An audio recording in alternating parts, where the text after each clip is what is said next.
Dear students, हम exercise 12.7 discuss कर रहे हैं। आज हम 12.7 का जो क्वेश्चन डिस्कस करेंगे वो है क्वेश्चन नंबर 4, जिसकी स्टेटमेंट कुछ इस तरीके से है।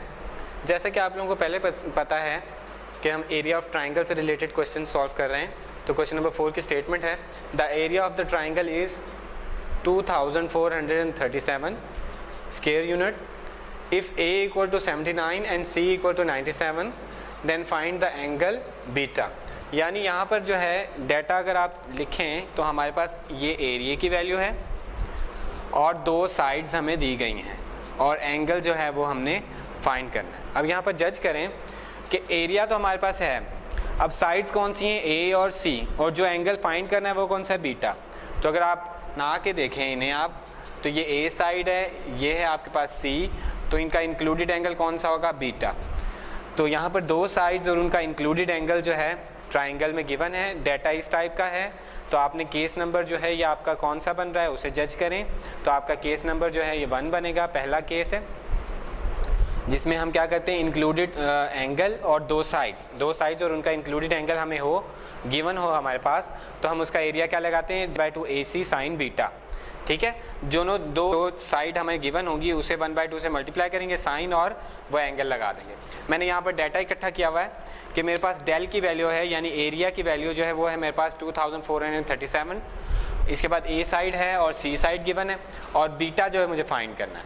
तो मैं एरिया ऑफ ट्राइंगल का फार्मूला लगा रहा हूँ जिसमें हमारे पास दो साइड्स और उनका इंक्लूडेड एंगल होता है 1/2, दोनों साइड को मल्टीप्लाई किया यानी AC sine of given angle यानी कि बीटा। हमें बीटा यहाँ पर फाइंड करना है, तो A की वैल्यू पुट करें, C की वैल्यू पुट करें। वैल्यूज़ पुट करने के बाद साइन बीटा वैसे ही रहेगा और यहाँ पर आप देखें आपने जो लेफ़्ट साइड पर है वो डेल की वैल्यू पुट कर दी है। अब 2 को जो है मल्टीप्लाई करवाइए लेफ़्ट साइड की वैल्यू के साथ, तो आपके पास 4874 आ जाएगा। इसी तरीके से 79 और 97 को मल्टीप्लाई करने के बाद ये रिज़ल्ट आ जाएगा। तो हमें साइन बीटा चाहिए, तो ये तमाम वैल्यू जो है उनको एक तरफ कर लें। एक तरफ करने के बाद ये फ्रैक्शन जो है सॉल्व करें तो आपके पास आ जाएगा 0.6360। अब हमें बच्चों बीटा चाहिए, तो हम यहाँ पर दोनों साइड पे क्या करेंगे साइन इन्वर्स ले लेंगे इस क्वांटिटी का।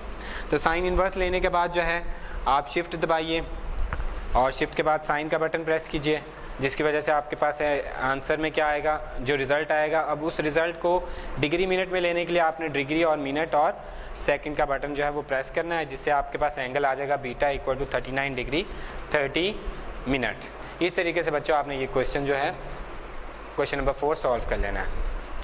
इसके बाद बच्चों हमारे पास क्वेश्चन नंबर 5 है, सेम उसी तरीके से ही होगा। यहाँ पर भी एरिया ऑफ ट्राइंगल की वैल्यू हमारे पास है जो कि 121.37 है, यानी डेल की वैल्यू हमें मिल गई है। इफ़ हमारे पास यहाँ पर दो एंगल्स हैं, अल्फ़ा की वैल्यू है 32 डिग्री 15 मिनट, फिर बीटा की वैल्यू है हमारे पास 65 डिग्री 37 मिनट। हमें क्या फाइंड करना है C की वैल्यू फाइंड करनी है और गैमा एंगल फाइंड करना है, यानी कि दो एंगल्स हैं और एक साइड है। तो हम यहाँ पर वो वाला केस लगाएंगे जिसमें हमने पढ़ा था, जो कि हमारा दूसरा केस बनता है कि एक साइड हो और दो एंगल्स गिवन हो, तब हम एरिया ऑफ ट्राइंगल का फार्मूला किस तरीके से लगाते हैं, जो कि हमने 3 टाइप के फार्मूले पढ़े थे वो अप्लाई करेंगे। यहाँ पर हमें एंगल फाइंड करना है, तो एंगल बच्चों वो ईजिली फाइंड हो जाएगा alpha plus beta plus gamma equal to 180 degree की प्रॉपर्टी से, तो वो हम कर लेंगे फाइंड। अब C जो है वो फाइंड होगा एरिया ऑफ ट्राइंगल के फार्मूले से। सबसे पहले जो है हमने यहाँ पर डाटा जो लिखा हुआ है कि डाटा कलेक्ट किया हुआ है, हमारे पास डेल की वैल्यू जो है वो क्या है 121.34 है, अल्फ़ा और बीटा एंगल हमारे पास गिवन है। अब सबसे पहले जो है हम क्या करेंगे प्रॉपर्टी लगाएंगे और थर्ड एंगल फाइंड करेंगे। प्रॉपर्टी है जी 1 alpha plus beta plus gamma equal to 180 degree. यहाँ से आपने गैमा की वैल्यू निकाल लेनी है, तो गैमा की वैल्यू आपके पास क्या आ जाएगी 82 डिग्री 8 मिनट्स आ जाएगी। इन्हें आप सॉल्व करें, 180 में से इन दोनों की सम को माइनस कर दें तो आपके पास गैमा की वैल्यू 82 डिग्री 8 मिनट्स आ जाएगी। इसके बाद बच्चों हमारे पास एरिया ऑफ ट्राइंगल का फार्मूला है, दो एंगल्स और एक साइड हो, तो हम एरिया ऑफ ट्राइंगल क्या लगाते हैं, जो साइड गिवन होगी उसका स्क्वायर करेंगे, साइन उन दोनों एंगल्स का लेंगे न्यूमरेटर में जो आपके पास एंगल गिवन है साइन अल्फ़ा साइन बीटा। अब जो आपने एंगल फाइंड किया है उसे न्यूमरेटर में नहीं डिनोमिनेटर में आप लिखोगे 2 साइन गैमा, क्योंकि हमने गैमा फाइंड किया है। तो यहाँ पर डेल की वैल्यू लिखो 121.34 और यहाँ पर अल्फ़ा की वैल्यू पुट करें, बीटा की और गैमा की। अब साइन इस एंगल का भी कर रहे हैं, दूसरे एंगल का भी, थर्ड एंगल का भी, सब की वैल्यू साइन के लिए फाइंड कर लें।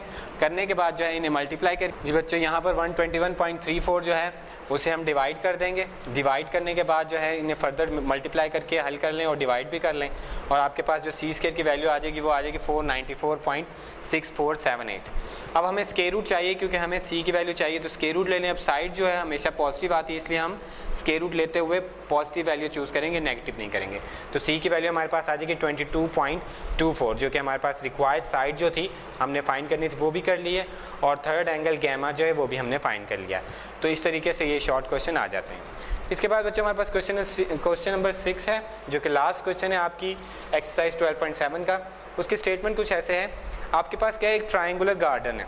स्टेटमेंट पढ़े, one side of a triangular garden is 30 metre, यानी आपके पास एक ट्राइंगल शेप में गार्डन है, उस गार्डन की जो एक साइड है वो 30 मीटर है, और उसके दो कॉर्नर्स जो हैं, if it's two corner angles are, और उसके अगर दो कॉर्नर के एंगल्स जो हैं आपको बता दिए जाते हैं, एक 22.5 डिग्री, जिसे आप 22 डिग्री एंड हाफ कह सकते हो, इसके बाद एंड 112 डिग्री एंड हाफ, ठीक है, और दूसरा एंगल 112.5 डिग्री भी बोल सकते हो, ठीक है।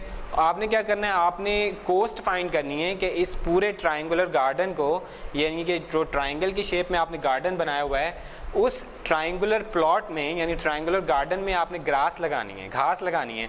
अब उस घास को लगाने के लिए कितने पैसे जो लगेंगे, अगर आपका स्क्वायर मीटर, एक स्क्वायर मीटर के लिए घास जो आपको कॉस्ट पड़ती है घास लगाने की वो 5 रुपीज़ लगती है, ठीक है। तो अब ये हम बच्चों इसका रियल लाइफ में यूज़ करें तो हमें क्या करना पड़ेगा, सबसे पहले हम टोटल एरिया फाइंड कर लेंगे। टोटल एरिया फाइंड करके हमें एक स्क्वायर मीटर पे जितना रेट पड़ रहा है, जितने कॉस्ट पड़ रही है, हम टोटल एरिया पे उसको मल्टीप्लाई कर देंगे, जिससे हमें पता चल जाएगा कि हमें जो है कितने में जो है ग्रास जो है कॉस्ट पड़ रही है। तो यहाँ पर हम एंगल लेट कर लेते हैं अल्फ़ा और बीटा। फर्स्ट एंगल को 22.5 डिग्री, जिसे आप मिनट में लिखना चाहो तो डिग्री मिनट में 22 डिग्री और 30 मिनट लिख सकते हो। इसी तरह बीटा को 112 डिग्री 30 मिनट लिख सकते हैं। तो सी साइड हमारे पास है 30 मीटर। अब हमें सबसे पहले जो है थर्ड एंगल फाइंड करना है। तो थर्ड एंगल कैसे फाइंड कर सकते हैं हम, alpha plus beta plus gamma equal to 180 degree. Property को लगाइए, अल्फ़ा बीटा को ऐड करें, ऐड करके इनके सम को 180 में से माइनस कर दें तो आपके पास गैमा की वैल्यू आ जाएगी 45 डिग्री। अब बच्चों याद रखें ये हमारा केस नंबर 2 बनेगा एरिया ऑफ ट्राइंगल में, जिसमें दो एंगल्स और एक साइड गिवन होती हैं। तो इसलिए जो है हमें थर्ड एंगल भी फाइंड करना पड़ता है, क्योंकि दूसरे केस के फार्मूले में जो कि एरिया का फार्मूला है उसमें हमें तीनों एंगल की ज़रूरत पड़ती है। तो सबसे पहले इस वजह से हम जो है एंगल यहाँ पर फाइंड करते हैं। तो यहाँ पर हमने एरिया ऑफ ट्राइंगल का फार्मूला लिखा है C square sine alpha sine beta divided by 2 sine gamma. यहाँ पर साइड हमारे पास सी थी जो गिवन थी, इस वजह से ये वाला फार्मूला लिखा है। सी साइड की वैल्यू पुट करें, अल्फ़ा बीटा गैमा की वैल्यू पुट करिए, इन्हें कैलकुलेटर की हेल्प से जो है सॉल्व करके यहाँ पे लिख दीजिए up to 4 decimal places. Solve करने के बाद आपके पास एरिया ऑफ ट्राइंगल आ चुका है 225 स्क्वायर यूनिट। यानी आपका जो ट्राइंगुलर प्लॉट है या ट्राइंगुलर गार्डन जो है उसका एरिया टोटल कितना है, 225 स्क्वायर यूनिट है। अच्छा, अब हमें कोस्ट चाहिए कि इस ग्रास को जो प्लांट करना है आपने इस ट्राइंगुलर प्लॉट में, अब वो कितनी कॉस्ट लगेगी। तो टोटल कॉस्ट क्या होगी ग्रास को प्लांट करने की, टोटल एरिया के साथ आपने कॉस्ट जो है एक स्क्वायर मीटर की वो आपने मल्टीप्लाई कर देनी है, जो कि 5 है। तो 5 के साथ 225 को मल्टीप्लाई करें तो आपके पास टोटल कॉस्ट आ जाएगी 1125, यानी 1125 रुपीज़ जो हैं आपके लगेंगे इस ट्राइंगुलर गार्डन में ग्रास को प्लांट करने में।